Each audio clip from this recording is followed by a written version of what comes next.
上手术台前，我爸忽然说：“你是我打劫来的。”那时他正在刷抖音，把一个寻子认亲的视频看了好多遍。视频有点吵，我伸出手指点了暂停，然后才说：“你讲清楚点。”于是我爸老周同志伸手抹一把脸，讲起许多年前那个黑得不得了、冷得不得了的冬夜。半小时后，他被推进手术室，一路上紧紧拉着我的手，絮絮叮嘱：“女儿，我要是下不来手术台，你一定要去找亲生父母。现在有那什么 DNA 技术，一对就对上了。”他泪眼汪汪，放心不下。手术室边，我抽出手，停住脚。快60岁的人了，胳膊痔疮还这么要死要活，坐在手术室外，我搓着手细想老爸刚才讲的离奇故事。据他所说，事情发生在一个寒冷的冬夜。那时他靠收废品在镇江混口饭吃，生意一连多日没开张，他身无分文地流落在镇江街头。饿极了，他在人民医院附近的一条小巷子里拦住一个穿着毛皮大衣的妇女，理不直气不壮地伸出手，想要1块钱买烧饼吃。面对拦路打劫，女人竟然没什么表情。路灯微弱的光线下，她那墨黑的大眼睛瞪得老周心中发毛。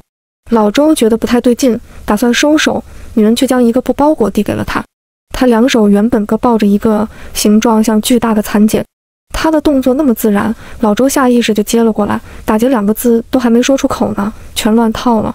也许因为饿久了，血糖水平低，影响了智力。总之，他接过了包裹，而女人继续走她的路了。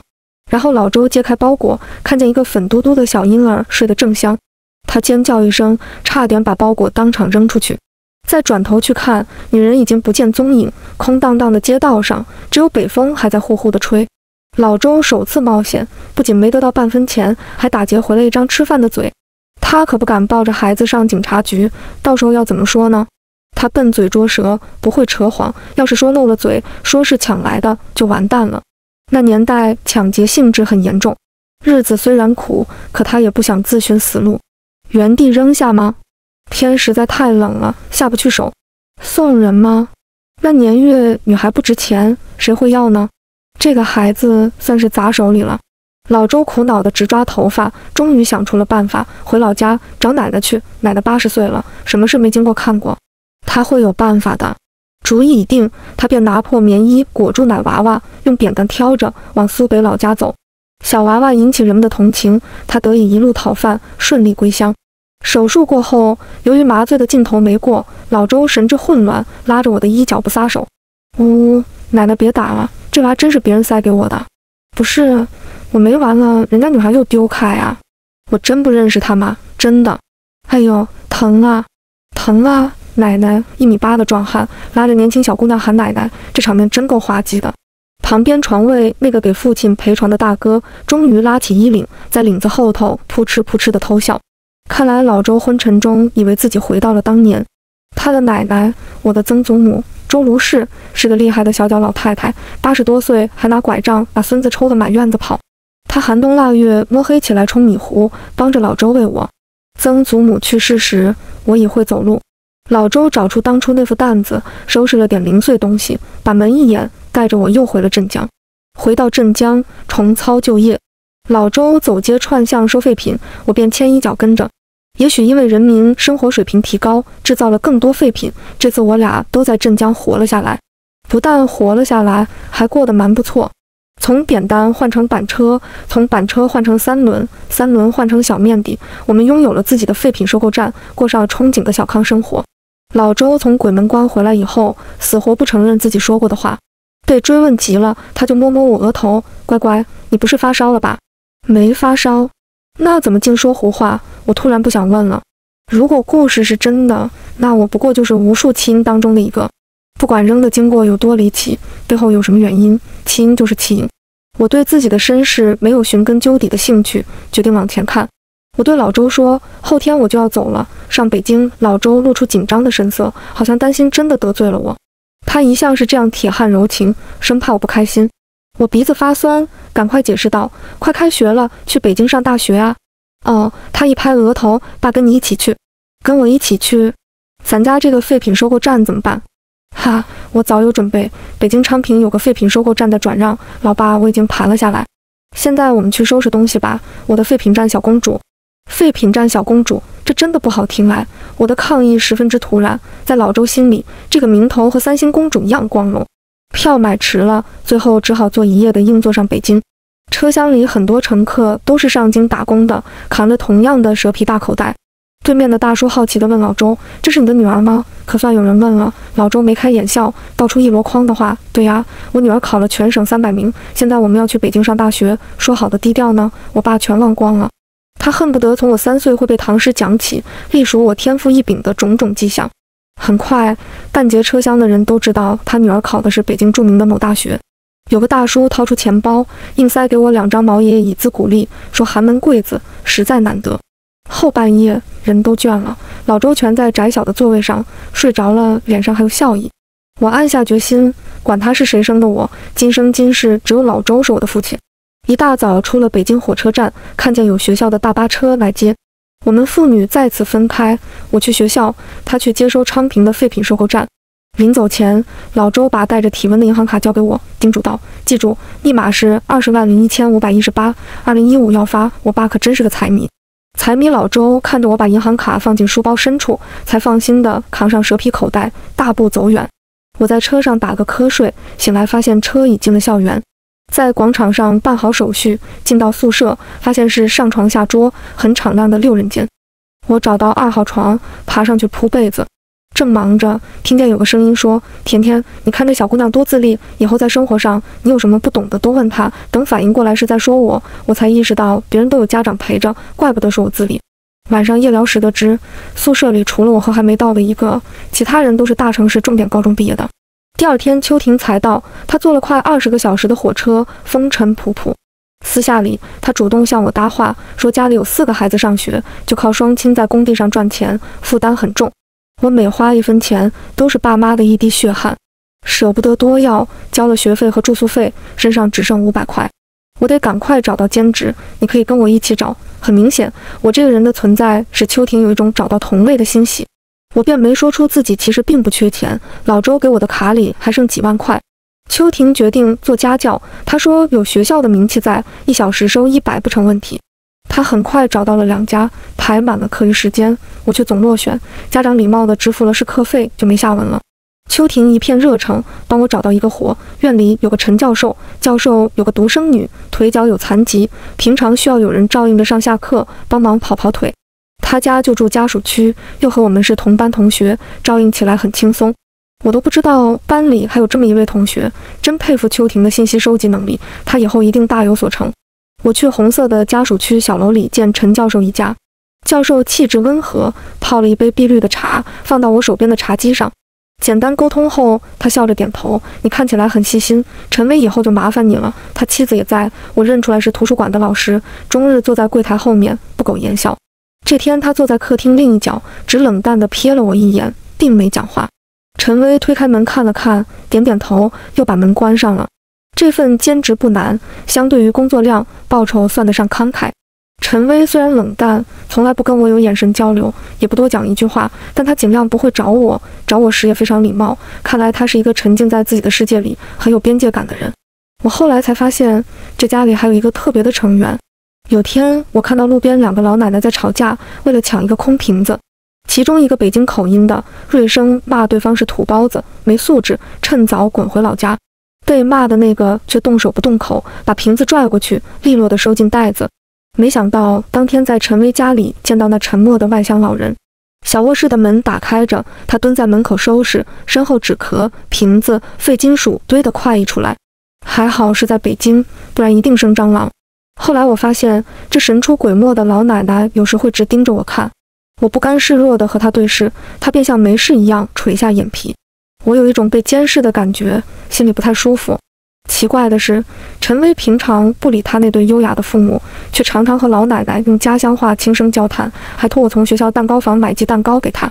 人和人之间的关系还挺奇妙的。有天下着小雨，下了课，我撑伞送陈威回家，听见门口在吵架。我跟你说，最近降价了，你听不懂吗？我不收了，你找别人。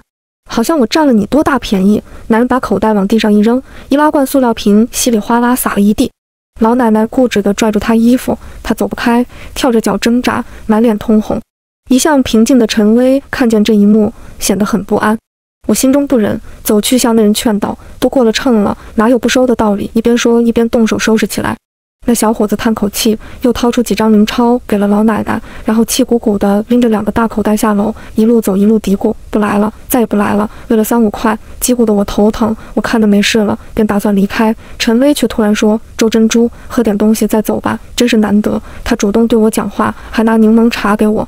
我坐下时，发现刚才收拾瓶子，有点饮料残余洒在了外套上。屋子里又有点热，我便把外套脱下搭在沙发边，结果就那么忘记带走了。接下来几天都是大晴天，不穿就想不起来。直到老奶奶在路边拦住我，把个塑料袋子向怀里一塞，我还没反应过来，她拖着好大的蛇皮袋已走远了。袋子里裹着我的外套，连袖子处陈年的污渍都洗得干干净净。我自小没有母亲，此刻摸着干净的袖子，在老奶奶母性的温柔里，不由得感到恍惚。想起秋婷向我转述的八卦，退休老师那儿听来的，风度翩翩的陈教授是穷乡僻壤考出来的金凤凰，靠着突出的学术成果从小城市调进北京。10几年前，他女儿车祸压断一条腿，教授的妈从很远的乡下辗转进城，说是来看孙女，一来就赖着不走了，常常在天擦黑时推着孙女在校园冷清的角落里散步。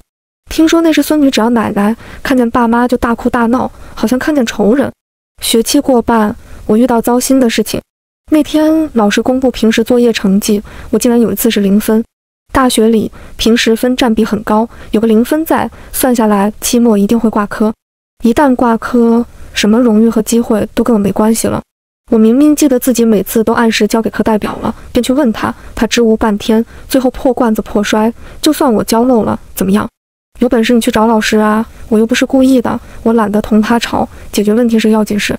我给老师写邮件，用电子版的时间记录证明我按时完成了作业，请求重新提交纸质版。邮件没收到回复，我便去办公室找老师，可是他没听我说几句，就不耐烦地摔上门。准备了很久的话术和勇气，还没开始就被轰然拍碎了。在门前尴尬地站了10几分钟，我失魂落魄地往宿舍走，回到宿舍爬上床，闷头睡觉。我认认真真的学习，竟然要挂科了。上大学有什么意思？秋婷劝我找陈教授帮忙说情，看在他女儿面子上，他会替你说话的。可委屈填满了我的心，使我消沉。我没有那么做。见我不行动，秋婷竟然把这事告诉了陈薇。据他说，陈薇和他一起去找了那位老师，老师对他们态度很亲切，听清来意，当场回复邮件叫我重交作业。事情解决了，秋婷走到我床边敲床栏：“起来吧，珍珠，今天有你最喜欢的课呢。”作业事件解决后，一晃考试周就快到了。大学虽然自由，期末却比高中还累。忙着复习，忙着写课程论文，我每天在图书馆从早做到晚，做得屁股疼。人头攒动的图书馆空气不太好，我趁着吃午饭的时间在外面散步，忽然听见有人喊我，转头看见一张熟悉的大脸，正在龇牙笑着，是好久没见的老周。我爸可得意了，实在想你，总算被我打听到学校有一批废品要卖。嘿嘿，爸这不就进来了吗？原来老周以为大学校园不会随便给他进，他可是大字不识几个的。他挠挠头笑道，要是什么人都给进，这儿得成什么样子？其实我知道不会那么巧的在路边就碰上，老周想必已经来过几趟，在校园转过几圈了。我陪着他把学校逛了一遍，又带着他去收老奶奶的废品。上次那个小伙子果然说什么也不肯来了。我爸和老奶奶一见如故，热烈讨论起拾荒的心得。什么东西值钱，什么东西里面有黄铜，早年间买卖双方一些相互瞒骗的手段，譬如调包，譬如灌水泥，两人聊得兴起，一点废品收了半天。临走时，老周絮絮嘱咐，早晚都要刷牙，少吃糖。回头牙坏了，黑乎乎的，又哭。我是甜，却又是容易龋齿的体质，小时候动不动就一口蛀牙。有次老周捡漏了一块黄铜，卖了钱马上押着我上医院，牙医在我嘴里又钻又挖，弄得不亦乐乎。谁能想到1年后，乳牙陆续换成恒牙，白补了。我很认真的点头，我说放心吧，您不心疼看牙医的钱，我还心疼呢。老周和后勤部门达成了长期合作，以几乎等于白干的优惠条件，定期来收纸壳子和废旧桌椅。他们给了一张纸质证明，老周可以大摇大摆地把小货车开进来了。他每趟来都很开心，像回老家。我常领着他在食堂吃面。我们这对南方来的妇女爱上了北方形形色色的面条，兰州牛肉面、刀削面、炸酱面、油泼面，全都十分美味。我把陈教授付的薪水都充进了饭卡，笑道：“老爸，今天可是我请客，别客气，想吃什么就直说，花自己挣的钱还真的挺快乐的。”吃过饭，我和老周去草坪旁的长椅上坐着，一人举一只小甜筒吃。甜筒也是在食堂买的，价廉物美，一只只要1元。在核桃树的凉荫下，老周看着来往行人，感慨道：“珍珠，这学校多漂亮，这里的人多文明，多精神。想到我的女儿也在这里上学，爸真高兴。”嘿吼，他对着空气挥拳头，像小孩子满心快乐，不知道如何表达。有个叫林园的同学恰好路过，抛来疑惑眼神，我微笑点头致意，做一个介绍的手势。这是我爸爸。没想到他特地走上前来，郑重伸出手：“叔叔你好。”老周满心欢喜，正无处发泄，于是用布满茧子的大掌狠狠握了对方的手。这俊秀善良的男孩，手被握得通红，依然温和的微笑。我爸在后勤部门颇交了一些朋友，朋友们得知老周虽然不认识几个字，却有个女儿在此上学。我去食堂打饭，有个大叔挥舞着勺子喊我，还向周围人说就是他。等我走过去，他不由分说舀起几勺菜扣进我的餐盘，然后随手按了价格，就叫我刷卡。我稀里糊涂地刷了卡，端着堆成小山的盘子找座位坐下。隔壁桌有个慈祥的老教授看了看我，对他瘦弱的研究生说：“你看人家这小姑娘吃这么多，你也得多吃点。”我在心里苦笑，不好浪费大叔的心意，今天只好吃到撑了，以后可得绕着这几个窗口走。元旦节到了，我接到一份邀请，这份活动邀请来自城郊打工子弟学校的班主任。之前作为志愿者，我们会利用周日下午去辅导小朋友们写作业。期末大家都忙，社团里只有我跟林园决定去，人太少了。我想到了陈薇，那次他帮我都没有好好的道谢。这日天空辽阔，阳光明亮，我有些舍不得他独自窝在房间，便想邀请他一起出去玩。面对我的提议，陈薇拒绝得很不坚决，很快被说服。我拍着胸脯保证他会安全回家，老奶奶也放心了。我们当即出发，林园站在学校西门的大树下等我，走近了，看见他抱着大糖罐，肩上还背着2壶。见了面，他把身上的东西都卸给我，主动推起了轮椅。中午地铁4号线还算空旷，有工作人员热心协助，我们顺利地到了郊区的向日葵学校。校门口被挖开了一道沟，可能是在维修什么管道。林园把陈薇背了进去，校门口的保安大叔帮忙搬了轮椅，一切都非常顺利，就像这天的好天气。因为陈薇坐着轮椅，小朋友们格外照顾她，纷纷把自己的零食拿来献宝。林园在教室当中坐下，问想听什么曲子。小朋友们只从书本上学过阿炳和2泉映月，有个活泼的孩子便打头叫了出来。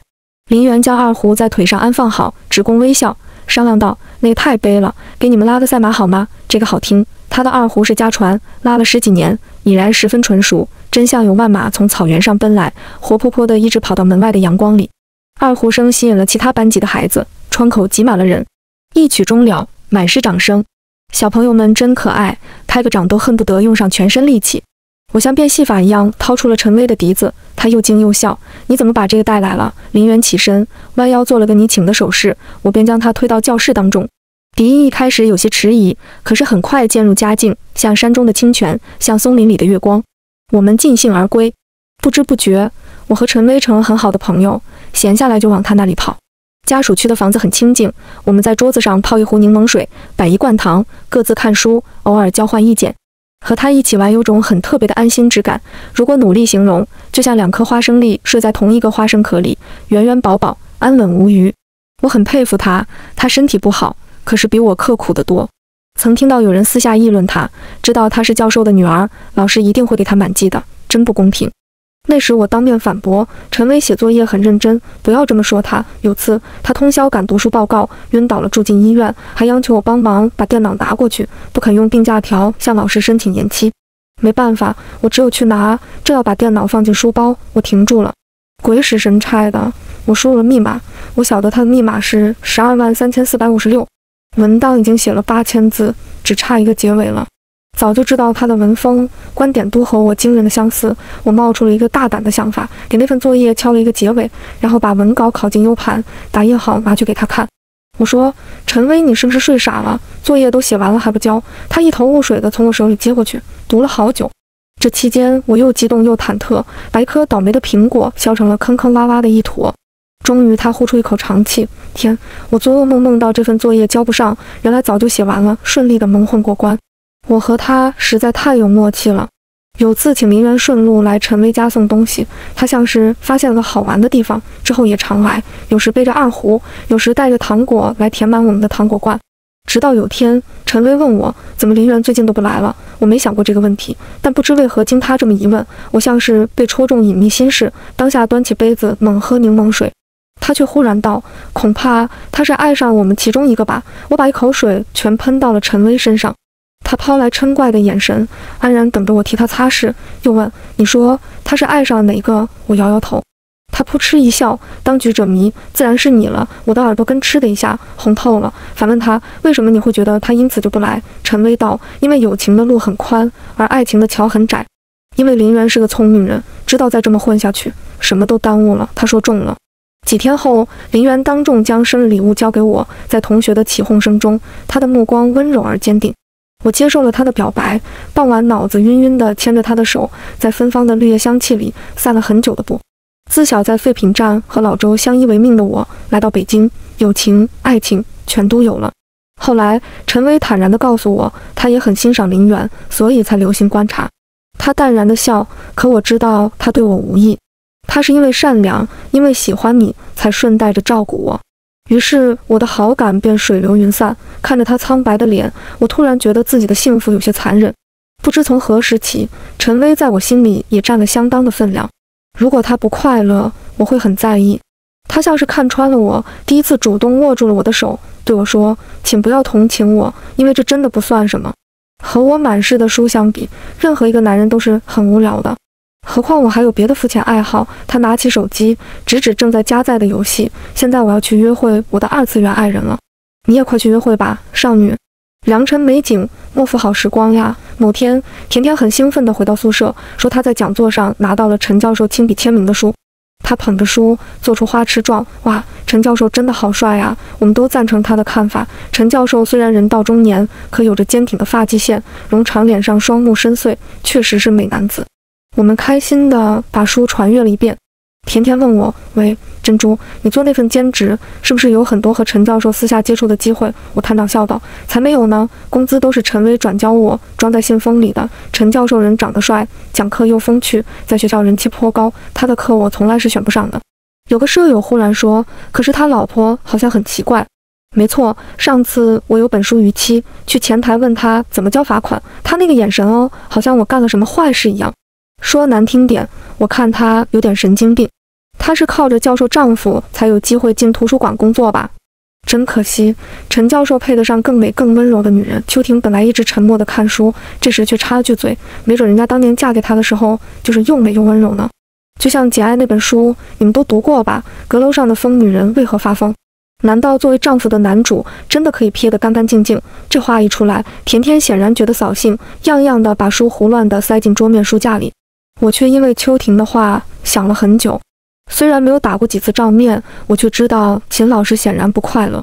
他的不快乐是婚姻引起的吗？19没过几天，陈教授在讲台上因脑出血晕倒了。这事情来得非常突然，一开始听起来毫无真实感。那么俊秀儒雅的男人骤然重病，分外使人觉得命运无常。甜甜引了一句很浪漫的话，大抵是世间好物不坚牢，彩云易散琉璃脆，而现实却没有浪漫可言。我陪老奶奶去医院，看见剃去头发、浑身缠满管子的陈教授，浮肿又苍老。那定期健身、精心维持的俊朗外表，像泡沫一样消失得无影无踪。他的妻子秦老师一趟也没去医院看过。也许因为担心陈薇也高烧病倒，我正为他烧热水，门忽然开了。秦老师回到家，径直进了房间，再出来时涂了深红的口红，额头上架着太阳镜，拎着小行李箱，像是要一走了之。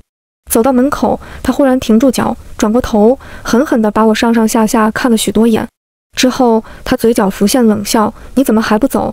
以后没有人付你工资了，也没有人借你书看，给你补习了。”我听得一头雾水，难堪之余，头脑保持了冷静。陈教授什么时候借我书看？什么时候为我补习了？他那怨毒的眼神所看向的，究竟是我，还是别的什么人？20陈教授因病情恶化而去世了。秦老师的电话拨过去已成空号，他果然一走了之。院里派人处理了后事，葬礼结束那天，陈薇终于能勉强坐起来了。大病一场，他下巴瘦得更尖，眼睛也显得更大了。可是他还勉强地朝我微笑着。珍珠，这些天辛苦你了。我坐在他身边，从窗户里看见一角晴空，四下里静悄悄的。我想陈薇需要好好休息，她太瘦了，手腕伸出来只抵得上我的一半粗。老奶奶忽然走了过来，挨着床边坐下，缓缓打开了一个手帕包。她拿出一张5寸黑白照片给我们看。照片上是一个年轻的女孩，尽管装扮很有年代感，却有着和我十分相似的面容。明明是晴朗的天气，安静的房间，气氛却忽然紧张，像是有什么埋藏已久的东西终于要被揭开了。我胃里发寒，下意识想站起来就走，可终于还是没动。我抵抗不了好奇心。老奶奶轻声说：“看，你跟她长得多像。”她垂着苍老发白的头，缓缓讲起了往事。8岁时家里失火，一家人都死了，我没地方去。看见有户人家院子里摆了2条板凳没收，就去板凳上睡。夜里下大雨，我抱着头哭，不知道该往哪里跑。他出来收衣服，看见我，招手叫我进门，就这么收留了我。他让我叫他娘，对我像亲生女儿一样好。18岁，娘做主，让我和他儿子结婚，他也愿意的。没想到上街买结婚用的东西，一路上都听见人说这男孩长得真好看，怎么找了这么丑的老婆。他从此不喜欢我，和别的女人牵扯不清，娘也拿他没办法。后来娘死了，男人也死了，我一个人把儿子拉扯大，儿子像爹，好看，可是脾性也像爹，花花肠子。就因为他花心，害苦了你们姐妹俩。说着说着，老奶奶抹起了眼泪。她说我和陈薇是姐妹，我一下子想起老周讲的故事。直觉使我相信这一切是真的，这是真的，可我又觉得非常不真实，毕竟我不是活在狗血电视剧里啊。陈薇说，所以照片上的人是奶奶的婆婆，我们的太奶奶。珍珠竟然跟太奶奶长得一模一样，天啊！我张了张嘴，不知道说什么。老奶奶看着我，有些不好意思。珍珠，本来你已经有个好爸爸，我不该告诉你这些。我是为了陈薇，我这把老骨头活不了多久，求你以后照顾照顾他，不然我死了，他一个人可怎么办？从奶奶口中，我们得知了他赖在北京不走的原因。他原本没打算常住，临走前他刚拿了一批小鸡仔，准备着多养一些鸡拿去集上卖。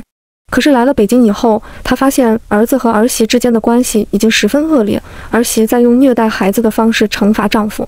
那天为了一通不知道谁打来的电话，夫妻俩大吵一架。儿子开车出门以后，奶奶发现儿媳偷偷的在往孙女的骨头汤里倒药粉。怪不得两口子一吵架，陈薇就上吐下泻，平常不管孩子也就算了，她竟敢下药。奶奶气得徒手掀翻了那锅汤，婆媳俩隔着一地汤汤水水，互相瞪着。奶奶想，也许是我太疑心，也许她是找了什么偏方来。可秦老师连一句辩解的话都没有，很无所谓的把残余的药粉随手一扔就走开了。他那冷漠的表情使奶奶觉得自己没错疑了他，不由得打个寒战。他还可能做得更过分，只要陈薇还没被折磨死。奶奶决定不走了，她要保护小孙女。住下来以后，时间久了，隔壁的吴老师在奶奶面前说漏了嘴。当初秦老师怀孕的时候，听说是双胞胎，怎么抱回北京来的时候只有一个孩子呢？见到我的那刻，奶奶才又想起了吴老师的话。她朝我的脸看了又看，不由得猜想秦是扔掉了一个，又折磨留下来的这一个。这天是朗朗晴空，阳光明媚，我却觉得周身发冷。我和陈薇是一卵双胞胎，生的2副面孔，性情却很像。我就是他，他就是我。当年秦如果随手递出陈薇，那么今日因为饱受折磨，缠绵病榻的就是我。发现对方是自己的亲姐妹，兴奋之情使我们不愿分离。晚上，我挤在陈薇的床上睡，达成一致意见，我是姐姐，她是妹妹。傍晚时刮起了大风，风和雨抽打着窗外的树枝，隆隆的雷声滚过天际。陈薇怕打雷，我却不怕，雷声震天动地，闪电撕破夜幕，让我觉得很痛快，那堵在心头的不舒服的感觉仿佛因此找到出口。风雨渐缓，陈薇昏昏睡去，我却瞪着眼睛睡不着，脑子里一堆胡乱的思绪。我想起小时候曾经疑心过自己不是老周亲生的孩子，因为实在长得不像。我幻想一对俊秀的父母从天而降，像电视剧里那样。可是老周接我放学，大手认真地握着小小雪糕，我一见到他就觉得好羞愧，马上把幻想扔开。结果到头来，我竟然真的另外有一双父母，一个是在讲台上侃侃而谈的名教授，至死不知道自己还有一个女儿；另一个在隆冬天气把出生的我随便给人，不在意我的死活。我忍不住一遍遍地想，秦秦把我递出去的时候，是不是就像扔掉一个空瓶子一样随便？我正在胡思乱想，陈薇突然哭叫着醒来，额头全是汗。我用衣袖为她擦汗，听到了更加恐怖的事情。陈薇的腿是被陈教授压断的。那天他们夫妻吵架，陈教授开车出门，陈薇扒着车窗哭，做父亲的却没发现，径自开车将女儿拖倒在地上。车轮压过的剧痛使陈薇尖声哭叫，陈教授不明就里，将车倒了回来，又压了一遍。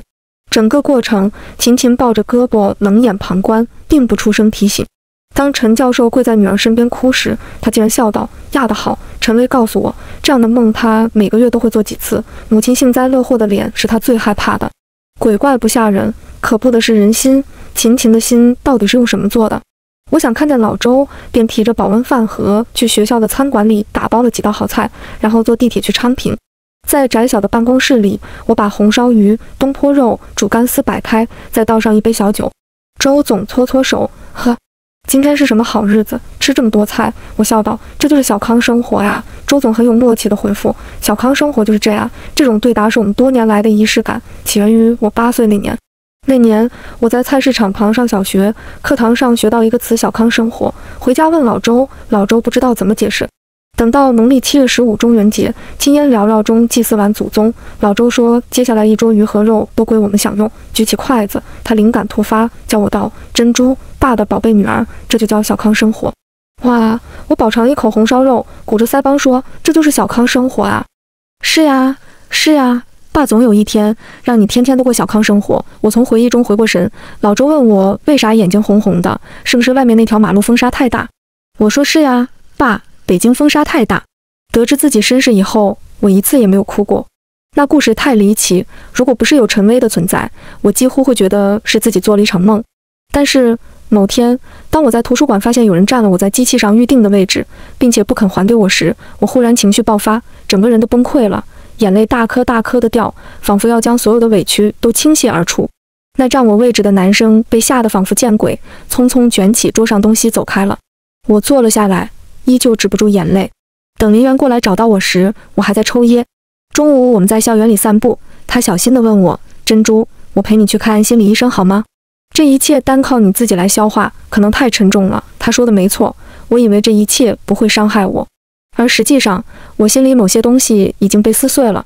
其实我从小没少受人的指点和白眼，和小朋友们闹矛盾时，曾经被指着鼻子说：“我妈讲了，你没妈，所以没人叫。”我经历了这一切而长大成人，对自己的忍耐力有错误的自信。林园似乎看穿我心中所想，轻轻将我抱进怀中，少年的体温隔着白色 T 恤衫传递给我。他说：“没关系的，我们还年轻，前面有很好的生活。破碎的心，我们一片片把它再修好。”我于是定期去看心理医生，努力接受和消化这一切。有天，我想到我要找到秦秦，当面问他为什么。用心想一想他可能的去处，竟然很快打听到他回了镇江老家。我马上买了票，坐夜行的火车南下，一路紧张不安，嘴里发干，胃里发寒。火车深夜停靠在小站，望着窗外空荡荡站台上昏黄灯光，惶惑不安的情绪达到了顶峰。我终究是幸运的，同行的林园紧紧握住了我的手。辗转找到秦秦时，已经是傍晚，在一栋老旧的居民楼下。林园在马路这边停住脚，我独自向路对面那个女人走去。秦秦拎着一把蒲扇，正俯身在花坛前看里面嫣红的月季花。我走过去，直截了当地说：“秦秦，我是你另一个女儿，我来问你，为什么要扔掉我？为什么要伤害陈薇？”我的话似乎经过了很久才进入他的意识。他终于做出了反应，抬起头，只看了我一眼，就用蒲扇遮住了脸。扇子后头传来他疲惫的声音：“那男人竟然把你养大了，你还找过来问我为什么？为什么？你知道吗？陈浩可会写情书了，班里的女孩子都喜欢他，只有我收到情书。我们结了婚，怀胎9月，他哄我回镇江生孩子，自己带着另一个女人去杭州开会，住宾馆，游西湖，在断桥边拍照片。那女人，呵呵，把照片寄到镇江来。生孩子，我疼得死去活来，被割开又缝上。我不要家里人来接，我说我有丈夫，我替他生孩子，他一定要来接我。他不来，我抱着2个孩子出院，路那么长，我真想把你们都扔了。如果不是你们，我怎么会一下子胖那么多？如果不是你们，那个女人哪里会有空子可钻？你们就是祸害。他的声音渐渐低下去，还在喃喃骂我们是祸害。我再也忍不住了，我说你的怨毒可以朝着任何人，不该朝着我们。我几乎是在尖叫了，不是我和陈薇要求被生下来的，你知道吗？他背叛你，你为什么不和他分开？有个人拉住了我，是个中年男人，他拉着我，劝我别说了，别说了，他没有几天了，你看他瘦的。我这才发现，在宽松的衫裤下，秦秦的身体几乎只剩一把骨头了。他对我说了最后一句话，因为我不能便宜他当教授夫人自称是舅舅的男人把我拉开了。你已经知道了真相，你的父母都对不起你。事已至此，还能怎样呢？是呀，还能怎样呢？秦秦3周后死于肝癌。回京以后，我把事情告诉了老周，他先是愣住了，接着猛地将一只拳头捶在了桌子上。这对男女都不是好东西。稍稍冷静下来，他用大掌摸我头发，乖女儿，咱不认他们，爸给你存了好多好多钱，咱以后要享福呢。接着他说要去看看陈薇，他说陈薇是个好孩子，以后也当自己女儿一样看待。等到见了面，老周当场抹起了眼泪，倒是陈薇笑着劝慰他，说以后一切都会好的。我们一起去公园玩，傍晚天凉，我替小薇盖好毯子，轻轻把她的头发拢到耳后，妹把头挨进我手，叹道：姐，我真开心，最后能够和你在一起。是呀，我们这对异卵双生多么幸运，失散近20年还能够重逢。又过了2年，我们毕业了。陈薇进入出版社做文学小说编辑，像鱼儿进入大海一样快乐。秋婷过5关斩6将，拿了大厂高薪 offer。我和林媛继续读研。后来，我的废品站小公主身份终于暴露，名头虽然不响亮，钱上头倒是很扎实。秋婷在加班痛苦之余，常常抽空打电话，笑骂我装穷。当初还想拉着你一起来996，现在想起来简直像笑话。哼，我大大的捧他。听说您3年生 P7，我坐等您生 P9，好满世界去炫耀。我总记得那年我消沉地睡在床上，他替我奔走解决问题，然后来敲我床栏喊我起床上课。尽管人生有个离奇悲惨的开头，但之后我遇到了太多好人。亲生父母的婚姻悲剧给我和陈薇都造成心理阴影。兰因絮果起初也是浪漫的开头，最后却自弃坟墓，还差点拉上一双女儿陪葬。陈薇坚持独身主义，我却在仔细思考以后，认为我们和他们绝不一样。相比我那亲生父亲，林媛沉默得多，平常日子里他不怎么讲好听的话，二胡都比言语灵活。可他真是一个温柔的人，大雨夜把流浪小猫仔揣回家，从奄奄一息的小猫养成昂首阔步的家中一霸。但更重要的是，我不是秦秦，即使我遭到背叛，也不会放任自己人格堕落。何况我还有老周，老周没念过多少书，小学2年级就弄丢了课本。他也曾脾气火爆，却在有了我之后，即使面对当面挑衅也绝不动手。他实在是用尽全力养育我，即使为了他，我也会一路向着光明行走。愿老周长命100岁，好让我永远做光荣的废品站小公主。晚安。